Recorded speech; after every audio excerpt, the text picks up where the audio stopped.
장애인 문화복지신문 제414호 제6면 기사입니다. 군포시 2024년 장애인 평생학습도시 선정. 군포시는 교육부 산하국립특수교육원이 주최하는 장애인 평생학습도시로 선정됨에 따라 2024년 장애인 맞춤형 평생학습을 위한 행보를 더욱 활발히 이어나간다. 장애인 평생학습도시 공모사업은 장애인의 특성과 수요가 반영된 평생교육을 제공하여 장애인의 자립생활능력 및 지역사회 참여 역량 강화를 위한 사업이다. 시는 2024년 올해 처음 장애인 평생학습도시 신규 지정되었으며 국비 5,300여만 원을 확보해 양질의 프로그램을 중점 운영할 예정이다. 세부 사업은 수어 문해교육시로 소통하는 장애인식 개선 우리 동네 탐방교실 등 26개 프로그램이고 군포시 관내 장애인 및 비장애인을 대상으로 운영할 예정이다. 하은호 시장은 올해 처음 장애인 평생학습도시로 지정된 만큼 관내 장애인들에게 실질적으로 필요한 다양한 평생교육 사업을 추진하겠다며 장애인 욕구에 맞는 맞춤형 프로그램 기획 및 나아가 성숙된 장애인식 개선을 위하여 최선을 다하겠다고 말했다. 한편 올해 신규 장애인 평생학습도시로 선정된 지자체는 군포시를 비롯해 강원 평창군, 경기 양평군, 경북 안동시, 대전 대덕구, 부산 금정구, 서울 강남구, 강서구, 종로구, 충남 서산시, 충북 괴산군, 증평군 총 12개 시군구이다. 하은호 군포시장, 철도지하화법 국회 통과 군포발전 새로운 전기 맞아. 군포시는 1월 9일 국회 본회의를 통과한 철도지하화 특별법을 환영하며 군포 발전에 새로운 전기를 맞게 됐다고 성명을 발표했다. 하은호 군포시장은 윤석열 대통령 공약인 경부선 서울역 물결표 쌓인 당정역 지하화가 특별법을 통해 이루어졌다. 이제 군포가 새롭게 다시 태어나는 계기가 마련됐다며 노후도시 특별법, 산본천 복원에 이어 철도지하화법으로 군포는 이 정부의 특별한 관심을 받는 지역이란 게 입증됐다고 말했다. 철도지하화 특별법은 예비타당성 검토 등의 절차를 통과하기까지 많은 시간이 걸릴 것으로 예상됐었다. 42조에 이르는 예산 문제를 민간개발 방식으로 풀기로 하면서 특별법으로 새로운 돌파구를 찾은 셈이다. 지상토지 개발권을 조건으로 공사비를 민간이 충당하는 이 방식은 하은호 군포시장이 주장하던 방식이다. 하 시장은 경부선 서울 물결표 쌓인 당정역 구간만 해도 13조에 이르는 예산이 들지만 지상개발로 공사비를 충당하고도 남는다. 기업들은 반드시 참여할 것이다 라고 말해왔다. 군포시는 현재 금정역 복합개발과 관련해서도 지하화 개발이 선언되면서 모든 문제는 지하화를 염두에 두고 다시 계산돼야 할 것이며 이 과정에서 군포 시민들의 의견이 반영될 수 있다고 전망한다. 하은호 시장은 경부선 구간이 지하화되면 자연스럽게 산본을 갈라놓고 지나가는 4호선 구간도 지하화하지 않을 수 없게 된다. 군포를 내동강으로 갈라놓은 철도가 지하로 들어가고 나면 온전히 한 덩어리가 된 군포를 새롭게 그릴 수 있다고 의의를 설명했다. 또 시민들께서 지하화 추진위원회를 만들고 서명운동, 대통령실 앞 원정시위 등 군포 발전을 위해 뜨거운 관심을 가지고 힘을 합쳐주신 덕분이라 생각한다고 덧붙였다. 군포시 어린이도서관 실감형 체험관 운영 시작.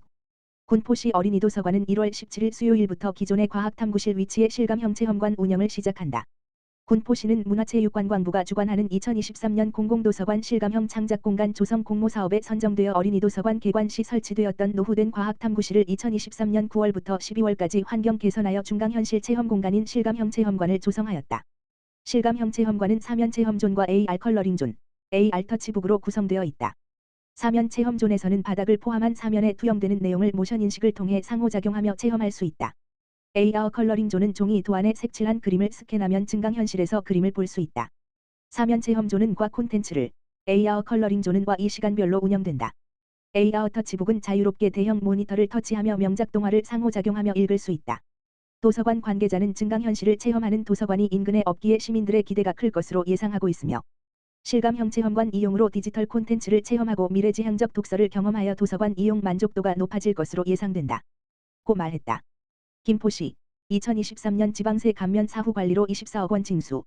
김포시가 2023년 한 해 동안 철저한 취득세 감면 사후 관리를 통하여 취득세 559건, 24억 원을 징수하였다고 15일 밝혔다. 취득세 감면 사후 관리 조사 대상에는 창업 중소기업, 지식산업센터, 농업회사법인, 자경농민, 지식산업센터, 생애 최초주택, 임대사업, 매매상품용 차량, 장애인 국가유공자 다자녀 차량 감면 등이 있으며 부동산과 차량의 취득세 감면 전반에 대하여 사후 관리를 실시하였다.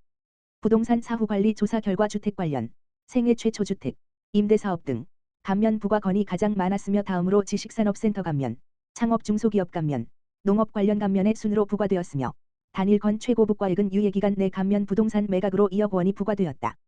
현행 감면 제도는 취득한 부동산 및 차량을 목적에 맞게 사용하기까지 소요되는 기간, 취득 이용 목적을 고려한 최소기간 등을 바탕으로 감면 유예기간을 1년에서 5년까지 두고 있으며 취득세는 감면 조항별 유예기간 및 유예사항이 상이하여 감면을 신청한 납세자가 해당 유예사항을 숙지하는 게 중요하다.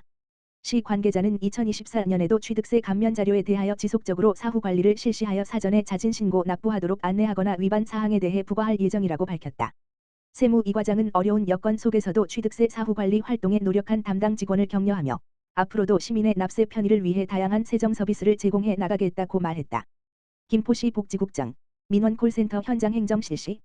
김포시 진혜경 복지국장은 지난 11일 민원 콜센터를 방문하여 시민 만족도 향상을 위한 현장 행정을 실시했다. 김포시 민원 콜센터는 900여 개의 상담 DB를 바탕으로 신속하고 정확한 친절 전화 상담 서비스를 제공하고 있으며 시스템을 통한 전 부서 업무 공유, 업무 담당 공무원의 방문 교육, 상담사 CS 교육 등을 통해 다양한 맞춤형 전화 상담을 진행하고 있다. 올해 상반기에는 시민의 편의성 증진과 민원 처리의 효율성 향상을 위해 인공지능을 기반으로 하는 챗봇 시스템을 도입하여 서비스할 예정이다. 이날 현장 행정은 상담사들의 노고를 격려하고 상담사 업무 역량 강화, 상담 환경 개선 등을 위해 마련되었다. 진혜경 복지국장은 지난해 민원 콜센터는 시민과의 최접점에서 전년 대비 36.6% 증가한 30여만 건의 전화 민원을 처리하였으며 한국능률협회 컨설팅에서 실시한 시민 만족도 조사에서 95.7점의 매우 만족 수준으로 평가되었다. 이는 상담사 모두의 노력이라 생각하며 감사드린다. 상담사분들이 김포시의 대표라 생각하고 소중한 시민의 소리에 귀 기울여 주시길 당부드린다고 말했다. 군포시 1월 15일부터 어르신 교통비 지원 사업 시행. 군포시 시장 하은호 가 2024년 1월 15일부터 70세 이상 군포시민 2만 7천 명에게 분기별 최대 4만 원, 연간 16만 원의 버스비를 지원하는 군포시 어르신 교통비 지원 사업을 시행한다. 70세 이상 군포시민은 집중 신청 기간인 1월 15일부터 2월 2일까지 출생연도에 따른 지정 일자의 신분증, 지패스카드, 농협통장, 소지자의 한함, 을 지참하여 관내 농축협 17개소에서 교통비 지원 신청을 하면 된다. 2월 5일부터는 출생연도와 관계없이 신청할 수 있다. 출생연도별 지정일은 군포시 홈페이지, 포스터 등을 통해 확인해야 한다. 어르신 교통비 지원 사업은 지패스 카드를 관내 ATM 기기 또는 편의점에서 충전 후 군포시 경유 시내마을 광역버스를 이용하면 분기별 이용한 금액만큼 최대 4만 원, 연간 16만 원 한도 내에서 농축협 계좌로 환급해주는 사업이다. 이로써 군포시 어르신은 지하철에 이어 관내 경유 시내마을 광역버스까지 지원받게 된다. 올해 1분기에 사용한 교통비는 정산 후 4월 말경 입금될 예정이다. 하은호 군포시장은 본 사업이 군포시 어르신들의 교통비 부담을 경감시키고 이동 편의 증진에 기여할 수 있기를 바란다고 밝혔다.